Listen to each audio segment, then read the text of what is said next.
মৎস্য ও প্রাণী সম্পদ উপদেষ্টা ফরিদা আক্তার বলেছেন, হাওরের মাছের প্রজনন বৃদ্ধি করতে ইজারায় স্বচ্ছতা আনতে হবে। সেই সঙ্গে হাওরের পাশে জমি চাষে কীটনাশকের ব্যবহার নিয়ন্ত্রণ করতে হবে। সকালে মৌলভীবাজারের বাইক্কা বিল পরিদর্শন শেষে তিনি এসব কথা বলেন। এ সময় তিনি হাওরের পাশে হাজিপুরের বসবাস করা মৎস্য ও কৃষির সঙ্গে জড়িত শতাধিক উপকারভোগীদের সাথে কথা বলেন।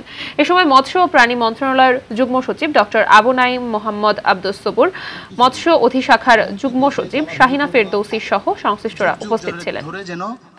প্রথমে বলবো, যারা পাখি শিকার করে আনন্দ পেতে চান তাদেরকে আমি হাত জোর করে মানা করব যে এই আনন্দ থেকে নিজেদেরকে বিরত রাখে।